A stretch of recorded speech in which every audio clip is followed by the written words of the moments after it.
ጸሎታችን እንዲከለከሉ የሚያደርጉ ነገሮች ምን ምን ናቸው? ይቅር አለማለትና ቂም መያዝ። ይሄ በጣም አደጋ። ጸሎት ምናምን ብቻ አይደለም፣ ለስጋ ጤንነትህ ራሱ ጥሩ አይደለም። በሽታ ነው የሚያጣብቅብህ። ቂም ከያዝክ ይቅር የማትል ከሆነ እውነት እላችኋለሁ፣ አዎ አንድ ነገር ላረጋግጥላችሁ፣ በራሳችሁ ሰዋዊ ብቃት ቂምን መርሳት አትችሉም። ቂምን ማውጣት አትችሉም። በራሳችሁ ሰዋዊ ብቃት ለዛ ለበደላችሁና ለጎዳችሁ ሰው ምህረት ማድረግ አትችሉም። መጽሐፍ ቅዱሱ ግን እያለ ያለው እግዚአብሔር በክርስቶስ እናንተን ይቅር ያለበት የይቅርታ ብቃት በመንፈስ ቅዱስ አማካኝነት በእናንተ ልብ ውስጥ ፈሷል። እናንተ ጋር አሁን ይቅር ማለት የምትችሉበት አቅም አለ። ከሰዋዊው አቅማችሁ ባለፈ እግዚአብሔር እናንተን ይቅር ያለበት፣ እግዚአብሔር በክርስቶስ ኢየሱስ ይቅር እንዳላችሁ እናንተም እርስ በርሳችሁ ይቅር ተባባሉ የተባባልንበት። ለምሳሌ ወንጌላት ላይ ገና ኢየሱስ ክርስቶስ ደሙን ሳያፈስ አዲስ ኪዳን ሳይገባ ገና ሕጉን እየፈጸመ ባለበት አይሁዳውያንን በሚያስተምርበት ጊዜ ምንድነው? ኃጢአታችሁ ይቅር እንዲባል እናንተም ደግሞ የበደሏችሁን ይቅር በሉ። ስለዚህ ይቅር የምትለው ይቅር ለመባል ነው። በብሉይ ኪዳን ይቅር የምትለው ይቅር ለመባል ነው። በአዲስ ኪዳን ግን በክርስቶስ ኢየሱስ እግዚአብሔር ኦልሬዲ ይቅር ብለዋል። እግዚአብሔር በክርስቶስ ኢየሱስ ይቅር እንዳላችሁ ደግሞ እርስ በርሳችሁ ይቅር ተባባሉ። ስለዚህ እኛ እንደ ብሉይ ኪዳን ሰዎች ይቅር ለመባል ይቅር የምንል ሳይሆን ይቅር ስለተባልን ደግሞም ይቅርታ ማድረግ የምንችልበትን አቅም ስላገኘን ይቅርታ እናደርጋለን። አያችሁ ቅዱሳን። ስለዚህ ይቅርታ የምናደርገው ይቅር ለመባል ሳይሆን ይቅር ስለተባልን። እናመሰግንሃለን። አቅም ጨምርልን፣ ጸጋን አብዛልን። ለምሳሌ ሁለት ጥቅሶች አሉ። ማርቆስ 11 ቁጥር 25 ላይ ለጸሎትም ይቅር ሳይሉ ወደ ፈጣሪ መቅረብ ጸሎትን እንዴት እንደሚጋርድ፣ ለጸሎትም በቆማችሁ ጊዜ በሰማያት ያለው አባታችሁ ደግሞ ኃጢአታችሁን ይቅር እንዲላችሁ በማንም ላይ አንዳች ቢኖርባችሁ ይቅር በሉት። ለምን? ለጸሎት በቆማችሁ ጊዜ ከእግዚአብሔር ዘንድ ተሰሚነት ጸሎታችሁ እንዲሰማ እንዲመለስላችሁ። ይሄኛውን የሚያስተምረው ለማን ነው? ለአይሁዳውያን ነው። እኛ አንድ ነገር ይገባናል። መመሪያውን እንቀበለውና አንዳች ቃላት መስተካከል ነው የምናደርገው። እኛ በክርስቶስ ኢየሱስ ኦልሬዲ ምን ብለናል? ይቅር ተብለናል። ለምሳሌ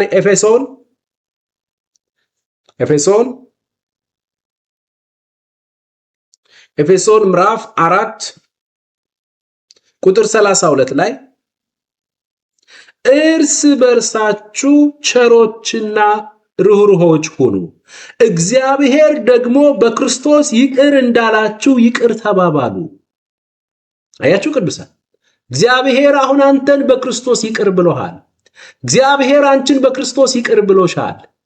ስለዚህ ይቅርታ የተደረገለት ሰው አቅም ስላለው መንፈስ ቅዱስ በውስጡ ስላለ ጸጋው በውስጡ ስላለ ይቅርታ ማድረግ ይችላል።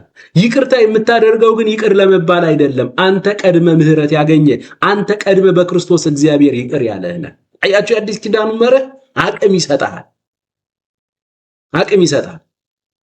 ይቅርታ በሌለበት ቂም ባለበት ከወንድም ጋር በተጣላበት ቅድም ያዕቆብ ላይ እንዳነበብነው በአመፅ ተሞልተህ ግን ጸልያለሁ ብትል ከእግዚአብሔር ዘንድ አንዳች አታገኝም። ቂም ያለባችሁ ወንድሞቼ፣ ቂም የያዛችሁ እህቶቼ፣ ሌትና ቀን ያንን ጉዳይ ስታስቡ የምትብሰለሰሉ ጤና የምታጡ ወንድሞቼ፣ እህቶቼ፣ ጸሎት መልስ ማጣት ባሻገር ጤናችሁን እያጣችሁ ነው። ምናልባት ያ ሰው እናንተን ረስቶ ሌላ ላይፍ ጀምሯል፣ ሌላ ቢዝነስ ጀምሯል። እናንተ ግን ያንን ሰው ተሸክማችሁ ዘመናችሁን በሙሉ እየኖራችሁ ቂም መያዝ ይቅር አለ ማለት ያንን ሰው ተሸክሞ መዞር ማለት ነው። ያንን ሰው ተሸክሞ መዞር። ያ ሰው እስከነመፈጠራችሁ ረስቷችኋል። ያ ሰው እስከነመፈጠርህ ረስቷል። አያችሁ ቅዱሳን፣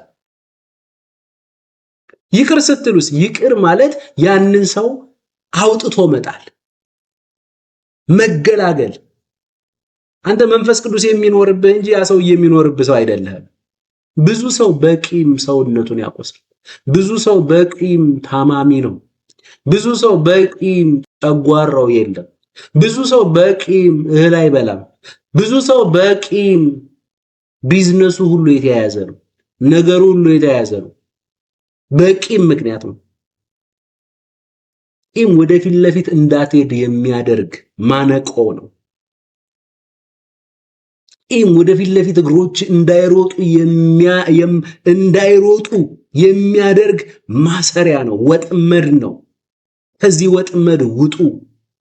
ስትንበረከኩ በንጹህ ልብ እንድትንበረከኩ፣ ከአባታችሁ ጋር በንጹህ ልብ ህብረት እንድታደርጉ፣ ይህንን ሰው ከአእምሯችሁ እንዲያወጣላችሁ በጌታ ፊት ጠይቁት።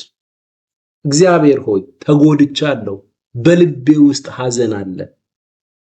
በዛች ልጅ ምክንያት፣ በዛ ሰው ምክንያት፣ በቢዝነሴ በከዳኝ ሰው ምክንያት ልቤ ቆስሏል። ቂም አለ በውስጤ፣ ሐዘን ተሰምቶኛል።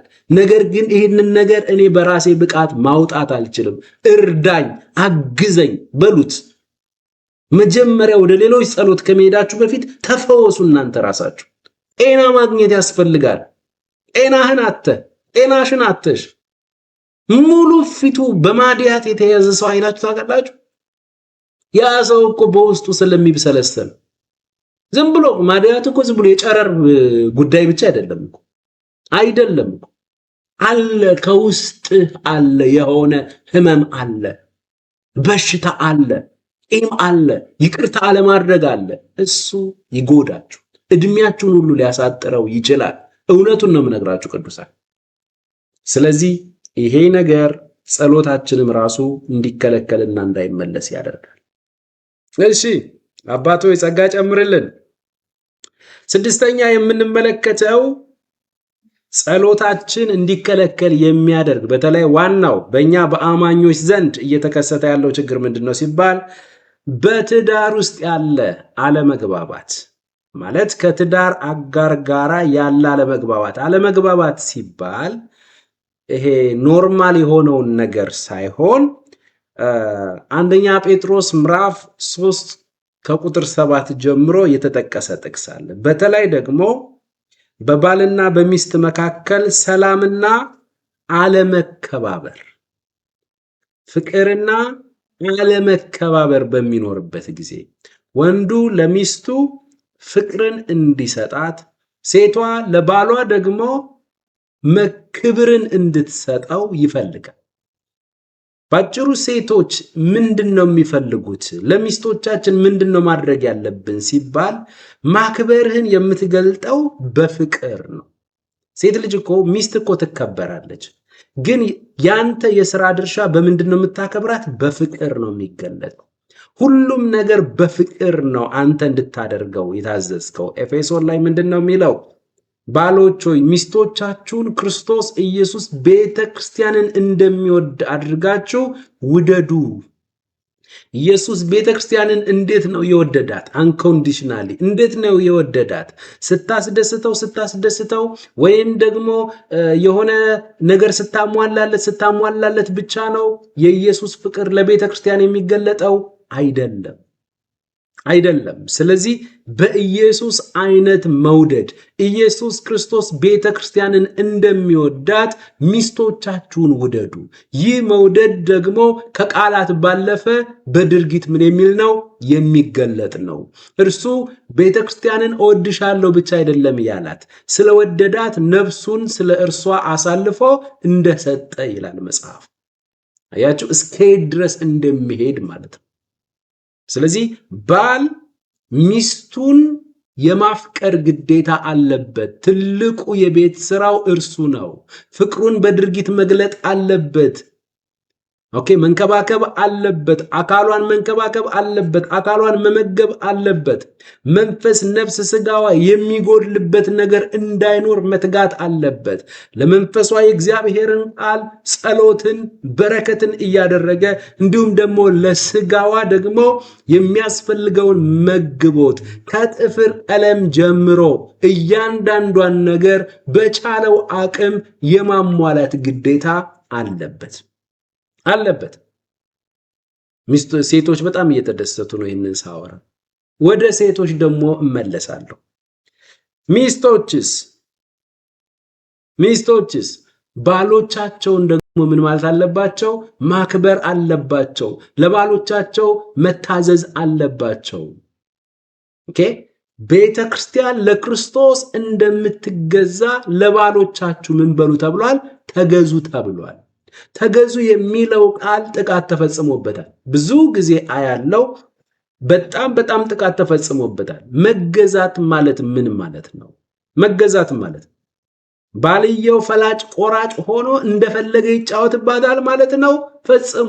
የሚገርመውና የሚያሳዝነው ነገር ግን ሚስቶች ሆይ ለጌታ እንደምትገዙ ለባሎቻችሁ ተገዙ ሲል መገዛት የሚለው ቋንቋ እኛ ጆሮ ላይ ሲደርስ ለምን ክፉ እንደሚሆን አላቅም። በተለይ እህቶች ጆሮ ውስጥ ሲደርስ ለምን ክፉ እንደሚሆን አላቅም።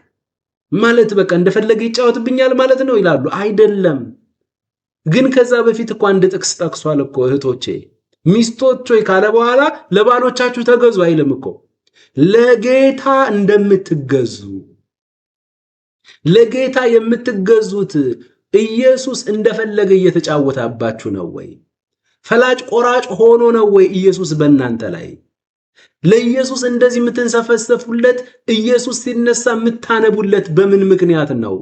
ስላፈቀራችሁ፣ ስለወደዳችሁ፣ መውደዱ በድርጊት ስለተገለጠች፣ ነፍሱን ስለ ወዳጆቹ አሳልፎ ከመስጠት የበለጠ ፍቅር ለማንም የለውም ብሎ እኛን ወደ ኋላ አስቀርቶ ፍቅሩን በድርጊት ስለገለጠልን፣ እስከ ሞት ድረስ ስለወደደን፣ ያቺ የእርሱ ፍቅር ለእርሱ እየተገዛን እንድንኖር፣ እርሱን እያከበረን እንድንኖር ምክንያት ሆነልን። እንደዚሁ ሁሉ አስፈራርቶን፣ ፈላጭ ቆራጭ ሆኖ እያንዳንድሽ እያለ አስፈራርቶን አይደለም። በፍቅር ምክንያት ነው ያሸነፈን። በፍቅር ምክንያት ነው የምንገዛለት። በፍቅር ምክንያት ነው የምንታዘዝለት። ባሎች ደግሞ ኢሜጅ ኦፍ ክራይስት የክርስቶስ ምሳሌ ናቸው። ከዚህ የተነሳ ባል ክርስቶስ ለቤተ ክርስቲያንን እንደሚወዳት ሚስትህን ውደድ ተብሏል። ኢየሱስ ክርስቶስ ቤተ ክርስቲያንን ሲወዳት፣ ፍቅሩን ሲገልጥላት፣ ቤተ ክርስቲያን ከፍቅር ተነስታ እንደምትታዘዝለት፣ እንደምትገዛለት እንዲሁ ደግሞ ትክክለኛ ክርስቶስን የሚመስል ባል ክርስቶስ ለቤተ ክርስቲያን እየሰጠ ያለውን ፍቅርና መግቦት ለሚስቱ የሚያደርግ ባል ካለ ሚስቶች ደግሞ ምን ይላሉ ማለት ነው? ይገዙለታል ማለት ነው። አያችሁ ቋንቋውን። እዚህ ቦታ ላይ ግን ጥቃት ተፈጽሟል። መገዛት እሱ እንደፈለገ እላይሽ ላይ እየጨፈረ እርሱ እንደፈለገ እየተጫወተብሽ፣ አሁን እንደምንሰማው የተለያየ ሶሻል ሚዲያ ላይ እንደፈለገ ለመግደልም እያስፈራራሽ፣ የሆነ ነገር ለማድረግም እያስፈራራሽ፣ እንደዛ አይደለም እያለ ያለው። የክርስቶስ ምሳሌነት መጀመሪያ ባሎች ሆይ ተብሎ እኮ ተጠቅሶ ከዛ ደግሞ ሚስቶች ሆይ ይላል። ስለዚህ ሚስቶች ሆይ ለጌታ እንደምትገዙ ለባሎቻችሁ ተገዙ። በቃ የሚስት ትልቁ የቤት ስራ ምንድነው ሲባል ለባሏ መገዛት፣ ለባሏ ሪስፔክት መስጠት። አንድ ሚስጥር ልንገራችሁ ባለትዳር ወንድሞቼ፣ ደግሞም ወደ ትዳር ያልገባችሁ እህቶቼ፣ ባለትዳር እህቶቼ፣ ይህንን ሚስጥር ልንገራችሁ። ወንዶች ባሎች ከናንተ ምንም ነገር አይፈልጉም። በዋናነት እያከበርሹ እንደሆነ ማወቅ ይፈልጋል። ሪስፔክት እያደረግሹ እንደሆነ ማወቅ፣ ለሚያመጣቸው ሐሳቦች ትኩረት እየሰጠሹ እንደሆነ ማወቅ ይፈልጋል። ምግብ ባሰጪው ግድ የለው። እውነቴን ነው የምላችሁ። አንቺ ባልሽን ማጀገንም እንዲሁም ደግሞ ፈሪ ሆኖ ቤት ውስጥ ስርስር ብሎ እንዲቀመጥ ማድረግም ትችያለሽ። አንቺ ነሽ ባልሽን ማጀገን የምትችይው። አንቺ ነሽ እጥፍጥፍ ብሎ የተቀመጠውን ምን የመሰለ ጀግና ባል ማድረግ የምትችይው። በዛው ልክ ደግሞ ክብር የማትሰጪው ሐሳቡን ሁሉ ጊዜ አንተ የማይረባ ሐሳብ ነው የምታመጣው የምትይው ከሆነ አንተ ደህና ነገር የለህም የምትይው ከሆነ ስታወሪው ራሱ የባልነት ሪስፔክት የሚባለው ነገር ከሌለ ብዙ ጊዜ ከጓደኞቻችን ጋር ስናወራ ከወንድ ጓደኞቻችሁ ጋር ከሴት ጓደኞቻችሁ ጋር ስታወሩ ለጓደኞቻችሁ የምትሰጡትን ሪስፔክት እና ለጓደኞቻችሁ የምትሰጡትን ፈገግታ ለባላችሁ ለሚስታችሁ ላትሰጡ ትችላላችሁ። እርሱ ማለት ቤታችሁን ለማፍረስ የሆነ ነገር እያከናወናችሁ ነው። በቃ አውቃችሁም ይሁን ሳታውቁት። አንዳንድ አበሻ ደግሞ ግራ የገባው ደግሞ አለ። ስድስቱ ሚስትህን ወይም ሴትን የማማለያ ስድስቱ ነጥብ የሚል ደግሞ ግራ የተጋባ ሰውዬ የጻፈውን መጽሐፍ ቅዱስ በደረሰበት ያልደረሰበት ግራ የተጋባ ፈላስፋ የደረሰውን ትራሱ ሰራ ያነባል። ቁጭ ብሎ ያነባል። ሚስቱን ሊያማልል ይሞክራል። አቴንሽን አትስጣት ይላል። የመጀመሪያ አቴንሽን፣ እሷ እያወራች አንተ ሌላ ነገር እንትባ አቴንሽን። ስልክ ስደውልልህ 3 ጊዜ ከደወለች በኋላ አንሳ። አንዳንዴ ደግሞ አታንሳላት። ይሄ የቅዠት ዓለም ነው፣ የህፃናት ዓለም ነው። እኛ መንፈሳውያን ነን፣ የሌላ ዓለም ሰዎች ነን። የኛ ትዳር የክርስቶስ ኢየሱስና የቤተ ክርስቲያን መገለጫ ነው። የከበረ ትዳር ውስጥ ነው ያላችሁት። የከበረ ኢንስቲትዩሽን ነው ያላችሁት። ግራ በተጋባ ተራ በሆነ ሐሳብ በየቲክቶኩ መጥተው ባወሩ ቁጥር ግራ አትጋቡ ፕሊስ። እንዴት ነው አንድ ምንም የማያውቅ ልጅ 5 ፖይንቶች እያለ ስላወራ የኢትዮጵያ ሕዝብ በሙሉ ፈዞ ይከታተለዋል፣ ፈዞ ይከታተላታል? አም ሶሪ። አንተ እኮ መንፈሳዊ ሰው ነህ። አንተ እኮ ሰማይ የሚገለጥብ ሰው ነህ። አንቺ እኮ የኢየሱስ ታናሽ እህት ነሽ። አንቺ እኮ ሰማይ የተቀበለሽ ነሽ። እኛ የምንመራው በሳይኮሎጂስቶች መጽሐፍ አይደለም። እኛ የምንመራው በአምላካችን ቅዱስ ቃል ነው። ወንዶች ባሎች ክርስቶስ ቤተክርስቲያንን እንደወደደ ደግሞም ፍቅሩን በድርጊት እንደገለጠ እንዲሁ ሚስቶቻችሁን ውደዱ፣ ፍቅራችሁን በድርጊት ግለጡ። ይሄ ለወንዶች ከመለኮት ዘንድ አምላካችን ዘንድ በማይሻረው ቃል ውስጥ የተቀመጠ ክቡር ቃል ነው። ትዳርህን የምትፈልገው ከሆነ እኔ የምልህን ስማኝ።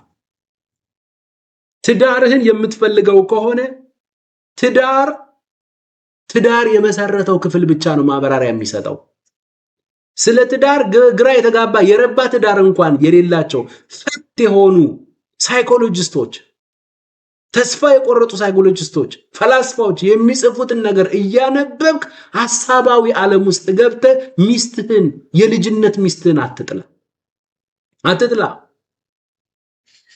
ሐሳባዊ ነገር ውስጥ ገብታችሁ ሶሻል ሚዲያ ላይ ያለውን ነገር እየተከታተላችሁ ለባላችሁ ያለውን ነገር አትርሱ።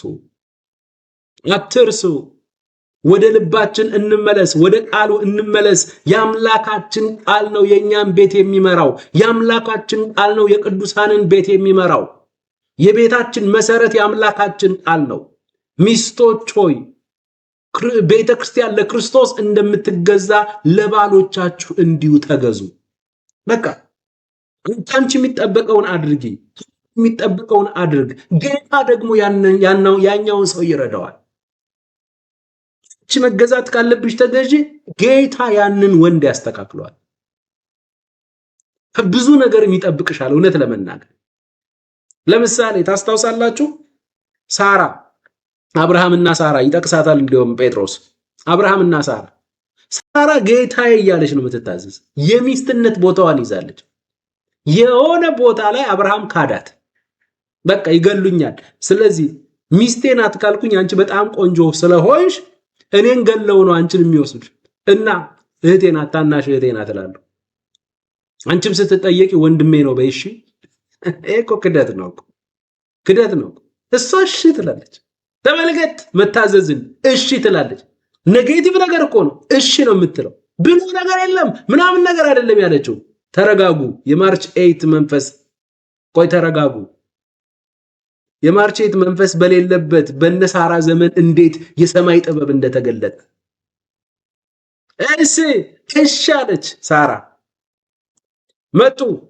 ምን ናት? ኧረ እህቴ ናት፣ እህቴ ናት። ይኸው መድኃኒዓለምን እህቴ ናት። አንቺስ ምንሽ ነው? ምንሽ ነው? ኧረ ወንድሜ፣ ታላቅ ወንድሜ ነው። እንደዛ ከሆነማ በጣም ጥሩ ነው። በቃ አንተ እዛ ተኛ፣ እህትህን ይዣት ሄዳለሁ እኔ። ንጉሱ ይዞ ሄደ። በጣም ሳራ ታምር ነበር። ያን ጊዜስ እሺ ብላ የሚስትነት ቦታዋን ይዛለች። ግን አደጋ ደረሰባት እንዴ? የእግዚአብሔር መልአክ ተገለጠ።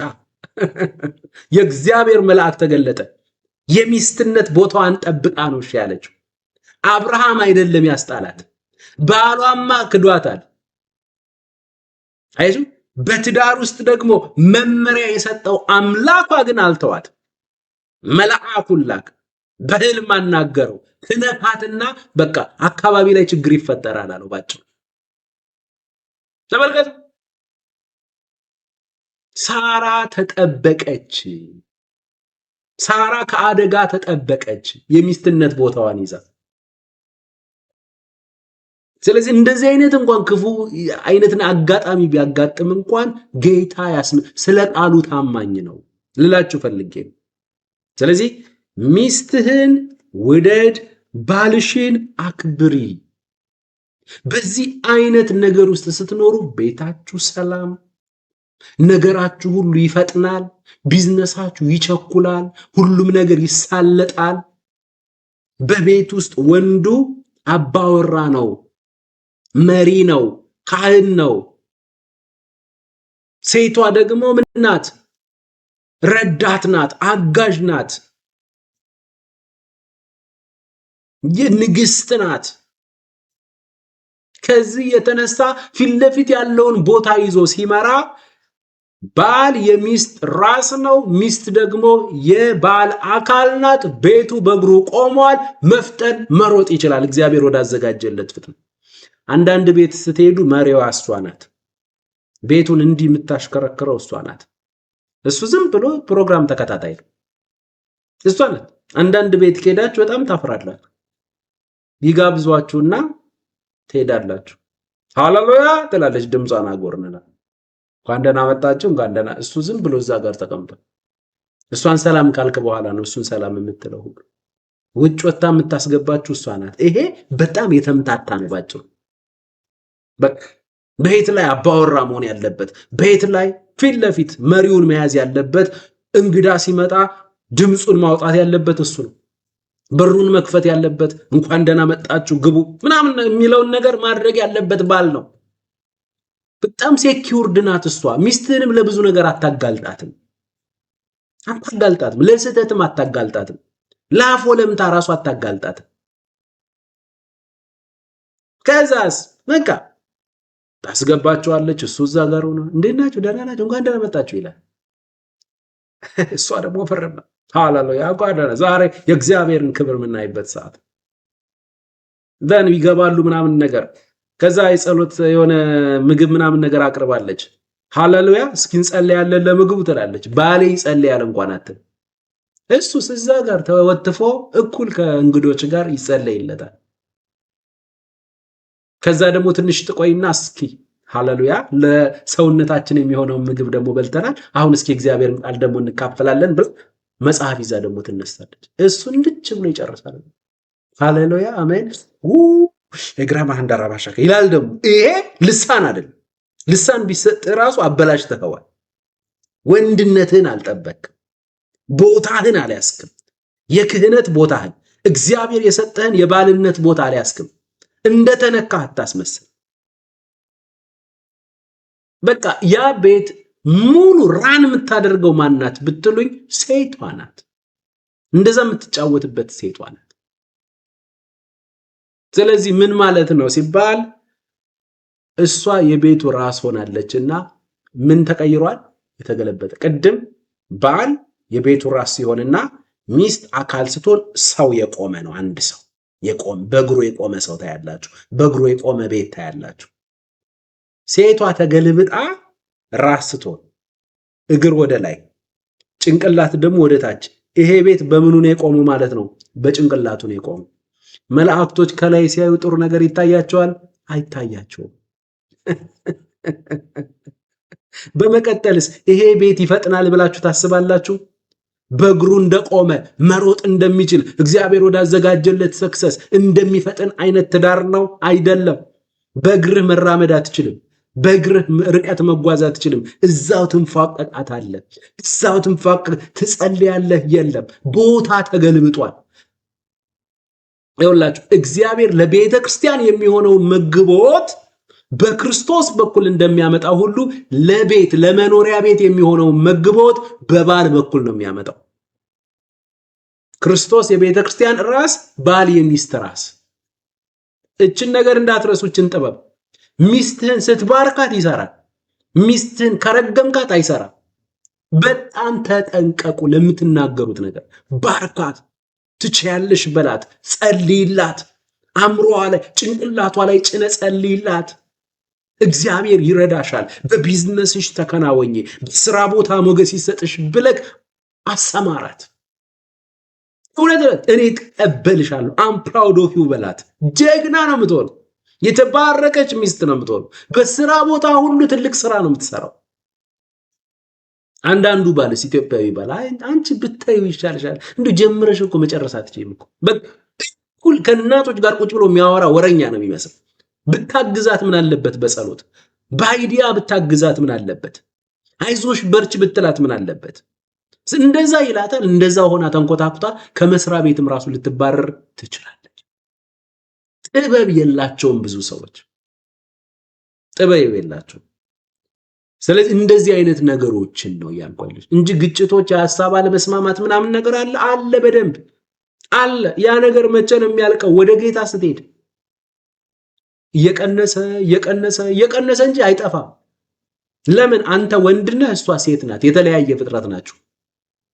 አንተ ነገርን የምታይበትና እሷ ነገርን የምታይበት የተለያየ ነው። አንድ ብርጭቆ ብሰጣችሁ አንተ ብርጭቆን የምታይበት መንገድና እሷ ብርጭቆን የምታይበት መንገድ ይለያያል። ብርጭቆ ብሰጥ ብርጭቆ ነው፣ ውሃ ይጠጣበታል ነው። በቃ አለቀ። አንተ ጋር ያለው ትርጉም እሷ ጋር እንዳትየው ታጥቧል አልታጠበም፣ እያንዳንዱ ነገር በሙሉ ንጹህ ነው አይደለም፣ ሽታውን ሁሉ አየር ላይ ነው የምታሸተው። ሳሙናውን ሁሉ ትለየዋለች ወንድሜ፣ የታጠበበትን ሳሙና ሁሉ ታውቀዋለች። ቀጥሎስ እኔ ቤት ይሄ ብርጭቆ አለ የለም፣ ካለ ጥሩ ነው፣ ከሌለ ገዛዋለሁ፣ ኦርደር አደርጋለሁ። ይሄ ሁሉ ነው። በዛ ሰዓት አንተ ውሃ መያዣና መጠጫ ነው ብለህ ባሰብክበት ሰዓት ይህንን ሁሉ የሚያስብ አእምሮ ነው የተሰጣቸው። አንተ አንድ ነገር ስታወራ አንድ ነገር ነው ላንተ፣ ለሷ አምስት ነገር ትርጉም አለው። ብዙ የምታወራው ነገር ላይ ጥንቃቄ አድርግ። ምን ለዛ ነው ዝም ብለህ የሆነ ፓኬጅ ነገር ጠቅልለህ ወርውረህላት አትሂድ። በብዙ አንግል ልተረጉመው ስለምትችል በብዙ ነገር እንትን ሊል እሷ ጋር ሲደርስ አፍታላት። ይህንን ለማለት እንደዚህ ነው ቁጭ ብላ አስረዳት። በተቸኩለ የሆነ ነገር ጥለህባት አትሂድ። ቁጭ ብላችሁ አሁን ችግር ሲፈጠር ቁጭ ብሎ መፍታት። ስለዚህ በትዳር ውስጥ ያለ አለመግባባት፣ በባልና በሚስት መካከል ሰላምና አለመከባብ፣ ፍቅር ሲጠፋ ጸሎት ይገደባል፣ ጸሎት ይከለከላል። ጴጥሮስ ምን አለ? አንደኛ ጴጥሮስ ምዕራፍ 3 ቁጥር 7 አንደኛ ጴጥሮስ ምዕራፍ 3 በአዲስ ኪዳን እኮ ነው። ምዕራፍ 3 ቁጥር 7 የሚለውን ተመልከቱ። እንዲሁም እናንተ ባሎች ሆይ ደካማ ፍጥረት ስለሆኑ ከሚስቶቻችሁ ጋር በማስተዋል አብራችሁ ኑሩ። እችን ቃል ጳውሎስ አልተጠቀማትም። ለምን? አላገባማ። ጴጥሮስ ነው የሚያውቃት። ጴጥሮስ ነው እና አልደበቀንም። ደካሞች ፍጥረት ስለሆኑ ከነርሱ ጋር ለመኖር ምን ያስፈልጋል? ማስተዋል፣ ጥበብ ከጌታ ዘንድ ጠይቅ። እንዲህ ዝም ብለህ አይደለም የምትኖረው። ሲንግል በነበርክበት አይነት ታይም እንደነበረው አይነት ኑሮ አይደለም። ከጓደኞች ጋር ከወንዶች ጓደኞች ቤት ተከራይተህ ኖረ ሊሆን ይችላል። እንደዛ አይደለም። ከሚስት ጋር ስትኖር አንደኛ ሌላ ተፈጥሮ ናት። አንተ ሌላ ተፈጥሮ ነህ። ሰውነታችሁ እኩል ቢሆንም ጾታችሁ ይለያያል። ተቀባይነታችሁ በጌታ ዘንድ እኩል ቢሆንም ጾታ ይለያያል። አንተ ወንድ ነህ፣ እሷ ሴት ናት። ስለዚህ ደካሞች ፍጥረቶች ናቸው ብሏል። አለቀ። ደካማነታቸው በምንድን ነው? ፊዚካሊ ደካሞች ሊሆኑ ይችላሉ። ኦኬ። በመቀጠል በዚህኛው በኩል ደግሞ ምንድናቸው? ለመታለል ደግሞ ቅርብ ናቸው። በእናታቸው በኩል አስመስክረዋል። ለመታለል ቅርብ ናቸው። ስፒሪቹዋሊ ለመሸወድ ቅርብ ናቸው። ጌታን በጣም ከኛ በላይ ስለሚያፈቅሩ ለጌታ ነገር ብዙ ይሸወዳሉ። በጌታ ብሎ ከመጣ ይሸውዳቸዋል። አንተ ጋር ሲመጣ ግን የትኛው ጌታ ምናምን ነገር ትላለህ፣ ጥያቄ ታበዛለህ። በዛ ላይም እኩል ስለሆን በስጋም ራሱ ይመልስልኛል ብሎ እንኳን ጥንቃቄ ያደርጋል። ስለዚህ ደካማ ፍጥረት ስለሆኑ ከሚስቶቻችሁ ጋር ማስተዋል ለባሎች ሁሉ በኢየሱስም በዚህ ሰዓት ማስተዋል ይጨመርልን። በማስተዋል አብራችሁ ኑሩ ካለ በኋላ ጸሎታችሁ እንዳይከለከል አብረው ደግሞ የሕይወትን ጸጋ እንደሚወርሱ አድርጋችሁ አክብሯቸው። ተራ ፍጥረት አይደለችም። ሌላ ምርጫ ስለሌላት አይደለም አንተ ጋር የተጋባችሁ። እውነት እላችኋለሁ ሚስቶቻችሁን አክብሩ። እግዚአብሔር ተቀብሏታል። ኢየሱስ ይወዳታል። የኢየሱስ ታናሽ እህት ናት። እንደ አምኖና አይነት ባላቱኑ፣ እንደ አምኖና አይነት ወንዳቱኑ። ሚስታችሁን ለአንድ ነገር ብቻ አይደለም መፈለግ ያለባችሁ። ሚስታችሁ እንደናንተ አብረው የሕይወትን ጸጋ የሚወርሱ ናቸው።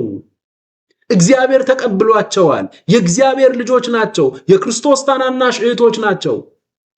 አክብሯቸው።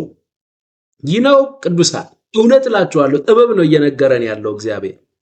አክብሯ። አትናቃት። ሚስትህን አትዝለፋት። ባገኘው አጋጣሚ አላስፈላጊ ቃል አትናገራት። ስሜታቸው ይቀያየራል። አንተ ጋር ይሄ በወር የምታየው የተፈጥሮ ግዳጅ የለብህም።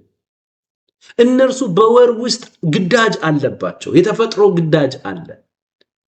ያን ጊዜ ሆርሞን ሲቀያየር ወንድሜ፣ ሆርሞን ሲቀያየር አብረህ ነው የምትቀያየሩ። ቀዩ ጥቁር ይሆንባታል። ጥቁሩ ነጭ ነው ልትል ትችላለች። ነጭ ነው ለስንት ቀን? ለ5 ቀን ነጭ ነው። እንደዛ ነው ማለት ነው። ለ5 ቀን ነጭ ነው። ይገባሃል ምን እንደሆነ። ክፍት ይላታል። ብስጭት ትላለች። መንቃት አለብህ።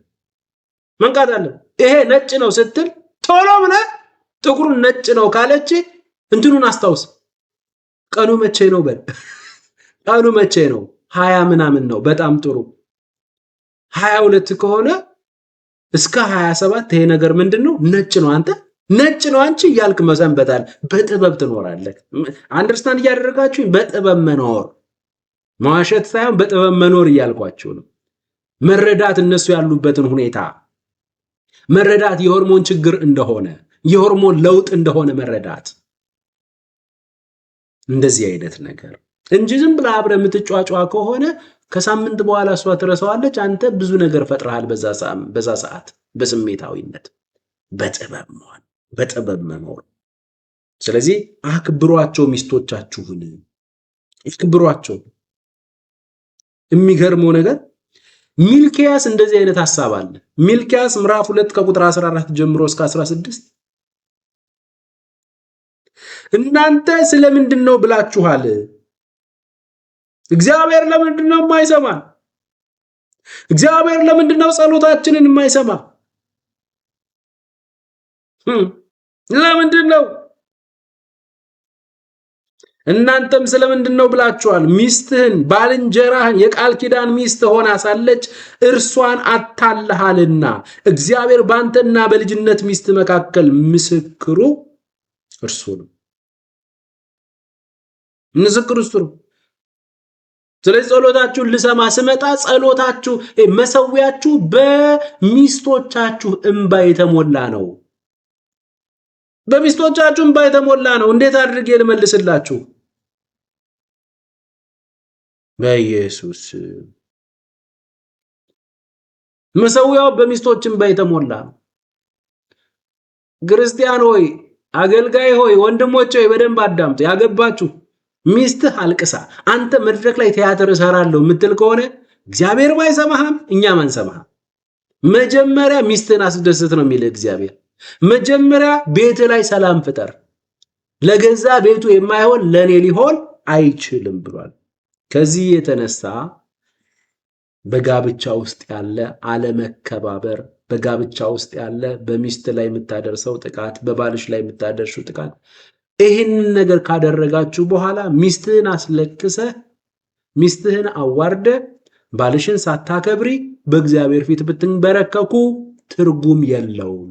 ጸሎታችሁ ይከለከላል። ጸሎታችሁ ይከለከላል። አያችሁ ቅዱሳን። ስለዚህ ጸሎትን የሚከለክሉ ነገሮች ብለን ስናጠና እነዚህ እንግዲህ ብዙዎች ናቸው።